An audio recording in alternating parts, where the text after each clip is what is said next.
Hi అండి. అందరికీ నమస్తే. Welcome to our channel 'diyas for line life journey'. ఈ వీడియో ఏంటంటే, ఈ వీడియో ద్వారా మీకైతే ఏదైనా యూజ్ ఉండకపోవచ్చు. బట్ నాకైతే మీ ద్వారా హెల్ప్‌ఫుల్ అవుతుందని ఈ వీడియో అయితే చేస్తున్నాను. ప్లీజ్ తప్పుగా అనుకోవద్దండి. ఏంటంటే, మా పాపకి నాకైతే హెల్త్ అస్సలు బాగుండట్లేదు. సో, మా పాపకి హాస్పిటల్‌కి తీసుకెళ్ళామనమాట. తనకు ఫీవర్ ఉందని. అయితే బ్లడ్ టెస్ట్ చేశారనమాట. అప్పుడేం తేలిందంటే రిపోర్ట్స్‌లో ఉండాల్సిన హిమోగ్లోబిన్ పర్సెంటేజ్ కంటే కూడా చాలా తగ్గిందనమాట. అంటే 7% మాత్రమే ఉంది. ఎలాగో మేమైతే మెడిసిన్స్ అయితే వాడుతున్నాము. కానీ ఫుడ్ పరంగా ఏదైనా కేర్ తీసుకుంటే బేబీకి హెల్త్‌కి మంచిదని నాకనిపిచ్చింది. సో, మీరు కూడా పేరెంట్స్‌గా మీ బేబీకి బ్లడ్ తగ్గినప్పుడు ఎలాంటి కేర్ తీసుకున్నారు?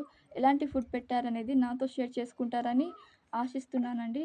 ఎందుకంటే ఈ ప్రాబ్లమ్ మీరు ఫేస్ చేసి ఉంటారు కాబట్టి మీకైతే ఖచ్చితంగా సొల్యూషన్ తెలిసుంటుంది.